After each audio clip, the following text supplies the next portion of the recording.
Olá, meus irmãos. Hoje nós vamos meditar no Salmo 122. O título é Cântico de Romagem, o Salmo de Davi. Diz assim: Alegrei-me quando me disseram, vamos à casa do Senhor. Pararam os nossos pés junto às tuas portas, ó Jerusalém. Jerusalém que estás construída como cidade compacta, para onde sobem as tribos do Senhor, como convém a Israel, para renderem graças ao nome do Senhor. Lá estão os tronos de justiça, os tronos da casa de Davi. Orai pela paz de Jerusalém, sejam prósperos os que te amam. Reine paz dentro de teus muros e prosperidade nos teus palácios. Por amor dos meus irmãos e amigos eu peço, haja paz em ti. Por amor da casa do Senhor nosso Deus, buscarei teu bem. Meus irmãos, nos dois últimos salmos que refletimos aqui, que acabamos dedicando tempo para a nossa reflexão, que são os Salmos 120 e 121, nós vimos uma certa conexão entre eles. E essa conexão ela se estende até esse Salmo 122. No 120, o salmista se declara como um peregrino. Ele habita em Meseque, ele habita nas tendas em Quedar, ele peregrina em Meseque. No 121, ele retrata uma situação de caminhada.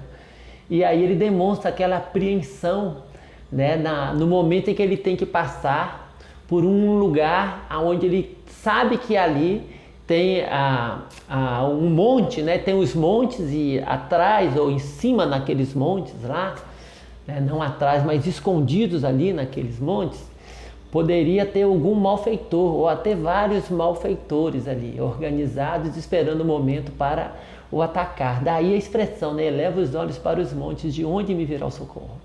Porque naquele momento, durante a caminhada, o monte representava um perigo, em razão daquilo que poderia estar escondido. E aí ele demonstra a confiança dele no Senhor. Diz, o meu socorro vem do Senhor. Agora no Salmo 122, ele chegou ao destino da caminhada dele. Ele chegou até Jerusalém, onde estava a casa do Senhor. E quando nós lemos a peregrinação do povo de Israel saindo do Egito, indo para a terra prometida, lá atrás, o que nós vemos é que Deus determinou que fosse construído o tabernáculo, e ali o tabernáculo era onde nós tínhamos todos os serviços de culto, de adoração ao Senhor. O tabernáculo apontava para a presença de Deus no meio do seu povo. E esse tabernáculo posteriormente foi substituído pelo templo. Então essa expressão casa do Senhor, ela se refere para esse lugar que servia de culto, que servia de lugar de encontro do povo para adorar o Senhor. E o que nós vemos é que para o salmista a possibilidade de ir até a casa do Senhor para adorá-lo era motivo de alegria. E é sobre isso que eu quero pensar com você hoje. Qual a disposição do teu coração diante das oportunidades que Deus te tem dado para adorá-lo?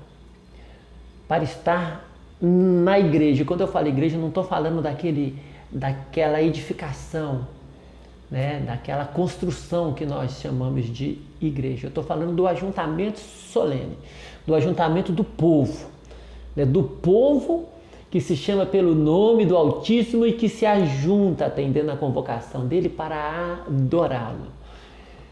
Qual é a disposição do teu coração? O salmista, ele se mostra alegre. Alegrei-me quando me disseram, vamos à casa do Senhor. E ele olha para Jerusalém, e se refere a ela como aquele ponto de encontro de todas as tribos, para ali adorar o Senhor. Porque ali é que estava estabelecido o lugar de culto. E olha que isso aqui, não tem nenhum conflito aqui entre os nossos momentos de devoção pessoal, de culto particular e de devoção diária, em todas as coisas que nós temos que fazer e devemos fazer para a glória de Deus. Não há nenhum conflito aqui. né? O culto solene, o ajuntamento solene, ele é algo muito claro, ensinado na Escritura de forma muito clara. E ele tem o seu lugar muito claro e determinado na espiritualidade. Não se confundam. Aliás, não se pode confundir essas coisas. Elas não se confundem. O meu culto pessoal, o meu culto particular, a minha devoção diária, o meu temor a Deus em todos os momentos da minha vida, isso não se confunde com esse dever de servir ao Senhor também comunitariamente. Sabe por quê? Porque assim como o tabernáculo e depois o templo era uma referência, né? Apontava a presença de Deus no meio do seu povo, e isso tudo refletia a própria encarnação futura de Cristo. E não é à toa que João, quando se refere à encarnação, no capítulo 1 do Evangelho de João, no versículo 14, ele vai dizer que o Verbo se fez carne e habitou entre nós. E aquela palavra que está traduzida por habitou é tabernaculou, ou seja, ele construiu a sua tenda, o seu tabernáculo no nosso meio. Então, todo aquele ajuntamento que a gente via no Antigo Testamento apontava para a encarnação. E o ajuntamento que nós temos hoje, ele é a manifestação histórica de uma realidade espiritual na qual nós estamos inseridos. Quando o povo de Deus se reúne, o que nós temos são os cidadãos do reino de Deus se reunindo, né, como uma expressão histórica desse reino, para pagar o tributo de adoração, de honra, de devoção, de glorificação ao grande rei. É o momento em que os súditos se reúnem e atendem ao chamado e à convocação do grande rei, para dar a ele a glória que é devida ao nome dele. Por isso é que o culto solene, o lugar dele na nossa espiritualidade, tem que ser algo muito claro e tem que ser motivo de alegria.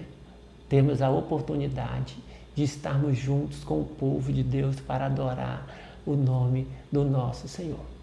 Alegrei-me quando me disseram, vamos à casa do Senhor. E você, quando tem a oportunidade de ir à casa do Senhor, você recebe essa oportunidade com alegria? Esses tempos de pandemia está sendo um tempo, né, de colocar essa alegria, ou essa devoção, ou esse compromisso, ou essa consciência em prova, em xeque. Quando os cultos foram suspensos, logo na segunda quinzena de março, houve muita reclamação, muitas pessoas se lamentando, né, com saudade da igreja e tudo.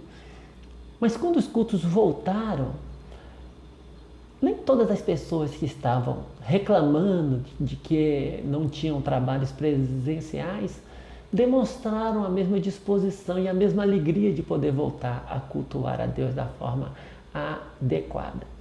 E eu não estou me referindo aqui àqueles que têm motivos, né, ou receios, né, plausíveis, que são as pessoas que estão no grupo de risco, que estão preocupadas com a sua saúde. Eu não estou pensando nessas pessoas aqui. Essas pessoas não fazem parte desse argumento e dessa observação que eu estou fazendo agora. Eu estou pensando naquelas pessoas que têm plenas condições de irem aos cultos e que estão tocando a sua vida em várias outras áreas com uma certa normalidade, estão desempenhando as suas funções. Mas o culto não é algo que traz a alegria, a oportunidade de poder estar junto. Na hora de ir à igreja tem sempre uma ressalva, tem sempre um porém. Né? Entenda uma coisa: aqueles que foram alcançados pela graça e que entendem o que é a graça, o que é o Evangelho, o que é a nova vida em Cristo, precisam entender que a nova vida em Cristo, ela não nos conectou apenas com Deus, ela nos conectou com todos aqueles que estão conectados com Deus também. Ou seja, o Evangelho nos inseriu numa nova realidade espiritual que é o corpo de Cristo.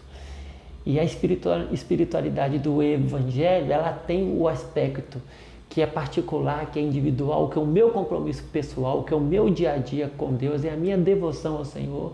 mas tem a dimensão de um compromisso comunitário, que é o meu dia a dia na comunidade da fé, vivendo com os meus irmãos.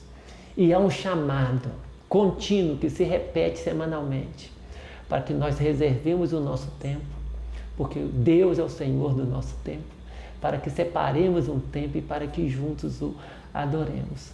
Que Deus te abençoe, te dê muita alegria em cultuá-lo e que o teu coração seja sempre alegre quando tiver diante de ti a oportunidade de ir ao encontro do povo de Deus para adorar ao Senhor.